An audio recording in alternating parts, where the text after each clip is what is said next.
Welcome to Mamma's kitchen Tamil. எல்லாரும் எப்படி இருக்கீங்க? இன்னைக்கு சூப்பரான ஒரு ரெசிபி தான் பார்க்க போறோம். கொஞ்சம் வித்தியாசமான ரெசிபி, காரக்கடலைன்னு சொல்லி. காரக்கடலைங்கிறது நம்ம தாளிக்கிற கடலை பருப்புல செய்யக்கூடிய ஒரு ஸ்நாக்ஸ். இது பெட்டி கடைகள்ல கூட கிடைக்கும். சின்ன சின்ன சேஷே மாதிரி போட்டு விற்பாங்க. எத்தனை பேர் சாப்பிட்டுருப்பீங்க அப்படிங்கிறது எனக்கு தெரியல. ஆனா இது ரொம்ப சிம்பிளானது, அதே நேரத்துல ரொம்ப ரொம்ப ரொம்ப சுலபமா செய்யக்கூடியது. வீட்டில் இருக்க ஒரு 2-3 திங்ஸை வச்சே நீங்க பண்ணிடலாம். இதுக்கு ரொம்ப அதிகமான செலவும் கிடையாது. பொதுவாக சுகர் பேஷண்ட்டு இந்த கடலைப்பருப்பு கடலை மாவு ஸ்நாக்ஸ் எல்லாம் நிறைய சாப்பிடலாம். அதுக்கு எந்த ரெஸ்ட்ரிக்ஷனும் கிடையாது.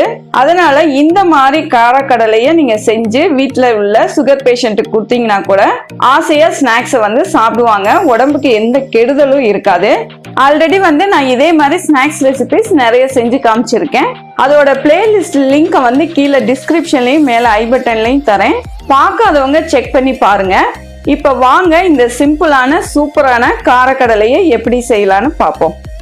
காரக்கடலை செய்யறதுக்கு இன்னைக்கு நான் 1 கப் அளவுக்கு கடலைப்பருப்பு எடுத்திருக்கேன். இந்த கடலைப்பருப்பை ஒரு 2-3 தடவை தண்ணியில நல்லா கழுவிட்டு மினிமம் ஒரு 4 மணி நேரம் இதை ஊற வச்சிருவோம். 4 மணி நேரம் கழிச்சு பாத்தீங்கன்னா தண்ணியை நல்லா வடிச்சிட்டு இந்த மாதிரி நல்லா ட்ரையா எடுத்துக்குவோம். பருப்பு இந்த மாதிரி நல்லா ஊறி இருக்கணும். நீங்களே பாருங்க, நம்ம ஈரத்துல இதை கிள்ளும்போது கூட நல்லா உடைஞ்சு வருது. இப்போ நம்ம தண்ணியை வடிச்சிட்டு எடுத்து வச்சிருக்க இந்த பருப்பை ஒரு துணி போட்டு அந்த துணியில நல்லா பரப்பி விட்டுக்கலாம். இதை நிழல்ல தான் நம்ம காய வைக்கணும், வெயில்ல காய வைக்க கூடாது. ஃபேன் காத்துல கூட நீங்க காய வைக்கலாம்.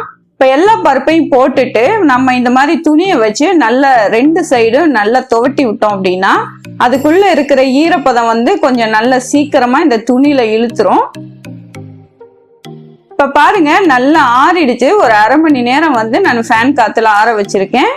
ஓரளவு ஈரப்பதமாவும் இருக்கு. அதே நேரத்துல நம்ம கையில பிடிக்கும் போது கையில தண்ணி பதம் இருக்கக்கூடாது. பாருங்க, நல்லா ட்ரையா தான் இருக்கு கையே. தண்ணி இருக்கக்கூடாது. தண்ணி இருந்துச்சு அப்படின்னா நம்ம எண்ணெயில ஃப்ரை பண்ணும்போது சரியா வராது. அதே நேரத்துல ரொம்பவும் அது காஞ்சிடக்கூடாது. ஓரளவு நல்ல லைட்டா ஈரப்பதமும் இருக்கணும். இந்த மாதிரி இருக்கணும், நீங்க பாத்துக்கோங்க. இப்ப இதை எல்லாத்தையும் நம்ம எண்ணெயில பொரிச்சு எடுக்கணும். இப்ப நம்ம பருப்பை பொரிச்சு எடுக்கிறதுக்கு எண்ணெய் அடுப்புல வச்சிருக்கோம். எண்ணெய் நல்லா ஹீட் ஆகணும். ஹீட் ஆனதுக்கு அப்புறமா நம்ம பருப்பை இந்த மாதிரி கரண்டியில எடுத்து கொஞ்சம் கொஞ்சமா எண்ணெயில சேர்த்துக்கலாம். கையிலையும் எடுத்து போட்டுக்கலாம். ஆனா கையில போடும்போது உங்களுக்கு எண்ணெய் கையில தெரிச்சு படுறதுக்கு சான்சஸ் இருக்கு. அதனால நீங்க கையில கூட முயற்சி பண்ணாம இந்த மாதிரி கரண்டியில எடுத்து போட்டுக்கோங்க. போட்டதுக்கு அப்புறமா கரண்டியை வச்சு நல்லா கிளறி விடுவோம். இது வேகிறதுக்கு ஒரு 5 நிமிஷமாவது ஆகும். அடுப்பை மீடியம் ஃப்ளேம்ல வச்சுட்டு நல்ல ஒரு 5-6 நிமிஷத்துக்கு நல்லா வேக விடுவோம். பருப்பு நல்லா வெந்து பொரிஞ்சு வந்துருச்சு அப்படின்னா பருப்பு எண்ணெயில மேல வந்துடும் மிதந்து. நம்ம போடும்போது பாத்தீங்கன்னா பருப்பு உள்ள இருக்கும், எண்ணெய்க்குள்ள வெந்துடுச்சு அப்படின்னா நல்லா பருப்பு மேல வந்துடும். அதே நேரத்துல நுரையெல்லாம் அடங்கிரும். நம்ம இப்ப கரண்டியை வச்சு எடுக்கும் போது அந்த கரண்டியில நம்ம குலுக்குனா ஒரு சத்தம் வரும்.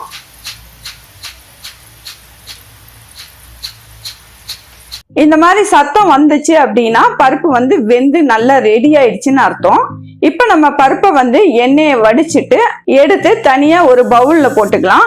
இந்த மாதிரி மற்ற பருப்பை எல்லாத்தையுமே நம்ம எண்ணெயில நல்லா பொரிச்சு எடுத்துக்கலாம்.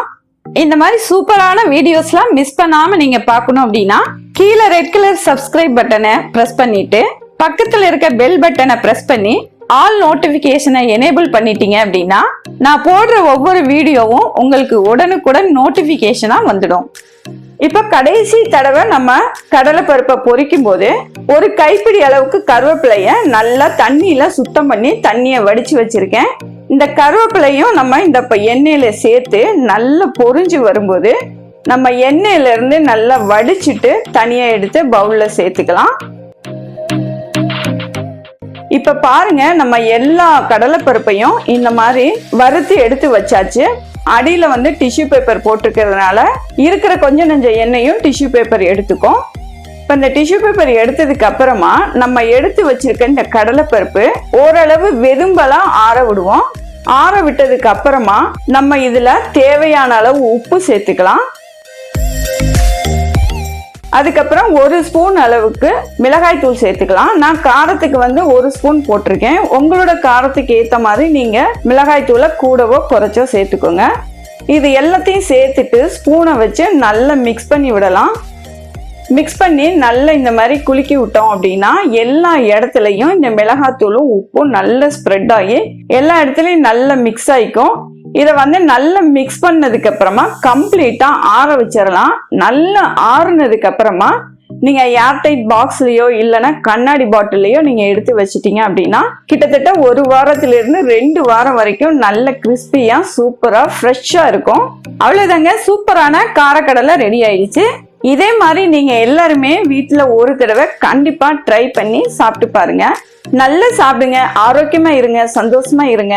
மீண்டும் ஒரு புது ரெசிபியில உங்களை சந்திக்கிறேன். நன்றி.